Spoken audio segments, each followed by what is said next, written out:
J'ai une petite coupure. Donc, j'expliquais que ceci n'induit pas et n'implique pas cela. Le fait de ne pas leur nourrir d'affection n'implique pas le fait de ne pas être juste envers eux, ou même de fait de leur prodiguer de la bienfaisance. Tu vois par exemple ta voisine, kafira, mécréante, hein, en train de galérer avec ses sacs de courses, tu peux aller lui donner un coup de main. Allah ne te l'interdit pas.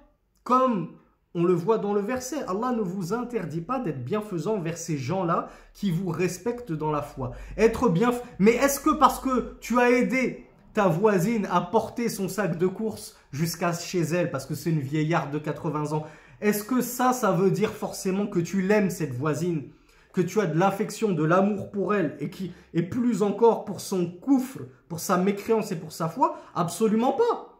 Ça prouve juste que tu es quelqu'un de bon, de gentil, que tu as du birr en toi.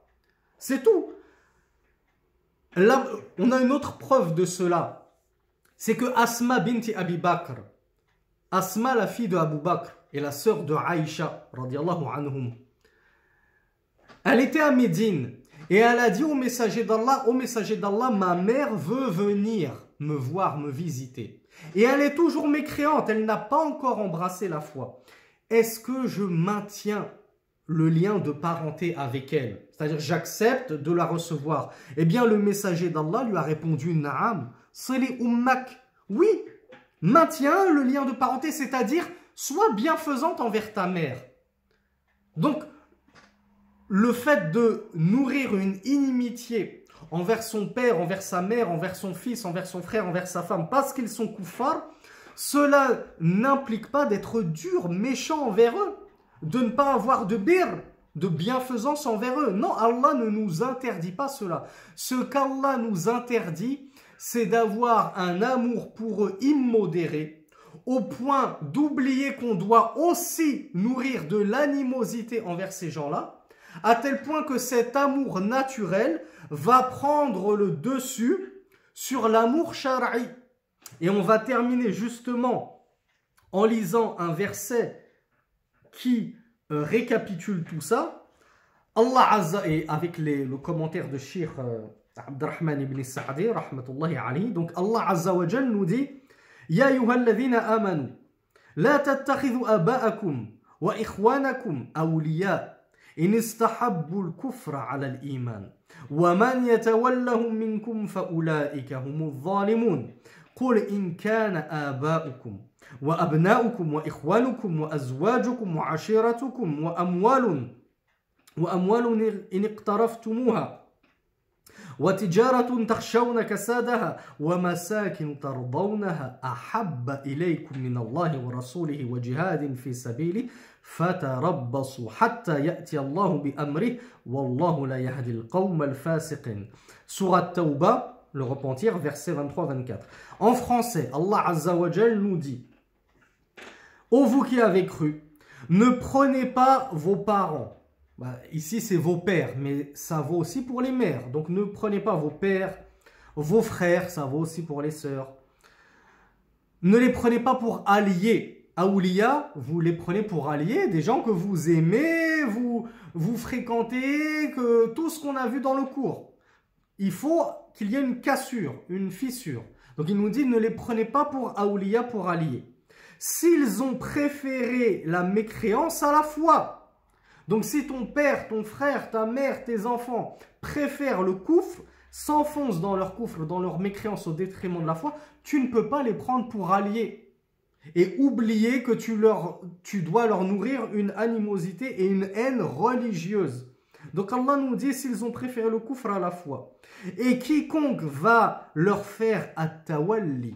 At-tawalli, on l'a vu tout à l'heure, on a étudié la différence entre al-muwala et at-tawalli. At-tawalli, on a dit que c'est plus que l'amour. C'est carrément aller jusqu'à même les secourir dans leur dîne. Eh bien Allah Azza wa Jal nous dit, quiconque va les prendre pour alliés parmi vous, eh bien ceux-là sont les injustes. Si tu fais cela, tu vas faire partie des injustes. Dis, si vos pères, vos enfants, vos frères, vos épouses, votre clan vos tribus, et vos biens, et vos commerces dont vous craignez le déclin, et vos maisons, vos demeures que vous agréez, vous sont préférables, c'est-à-dire vous sont plus aimés qu'Allah et son messager et le djihad dans son chemin. Alors attendez, tarabbasu, alors attendez, jusqu'à ce qu'Allah vienne avec son ordre. Et certes, Allah ne guide pas le peuple pervers, un peuple ou le peuple pervers, oui. Donc ici, Allah Azza wa Jal nous explique que celui qui va faire passer l'amour de ces gens-là avant l'amour d'Allah et de son messager, c'est-à-dire si je fais passer mon amour naturel envers mon père, envers mon épouse, envers mon fils, c'est des kuffars, mais je les aime, c'est pas de ma faute, je ne contrôle pas mes sentiments. On ne t'en veut pas pour ça, akhi urti. On t'a dit, tu n'es pas blâmable pour cela. Là où tu es blâmable, c'est si tu fais passer cet amour avant l'amour de la religion, avant l'amour d'Allah, avant l'amour du prophète.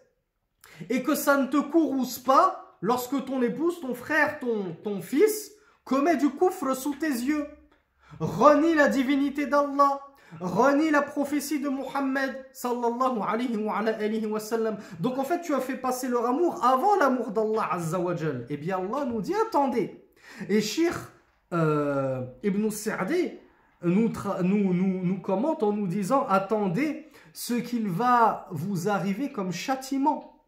Allah va vous châtier pour cela, pour avoir fait passer l'amour de ces kuffars. Donc, mu'alatuhum, c'est tout le sujet de notre cours, devant l'amour d'Allah Azza wa Jal.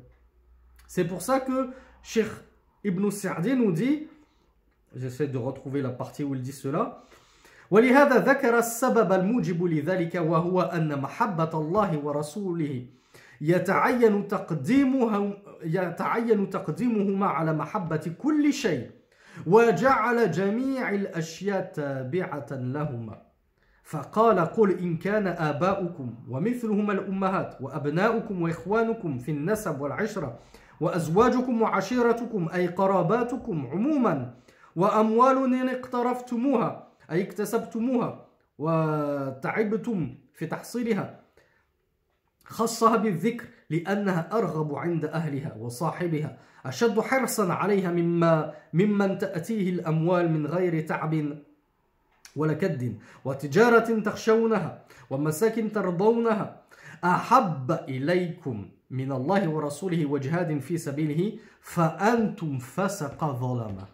Cheikh Ibn Sa'di nous dit que il apparaît de ce verset que l'amour d'Allah et de son messager doit être prioritaire sur l'amour de ces gens-là. Et que si vous faites passer ces gens-là devant Allah, devant votre religion, devant votre foi, et que l'amour de ces gens-là, c'est-à-dire prend le dessus sur la haine de ces gens-là, on l'a dit, vous devez savoir nourrir, votre cœur doit savoir nourrir ces deux sentiments. Un sentiment d'amour naturel, mais un sentiment de haine et d'animosité religieux. Et si l'amour naturel prend le dessus sur la haine religieuse, eh bien, vous êtes concerné par ce verset.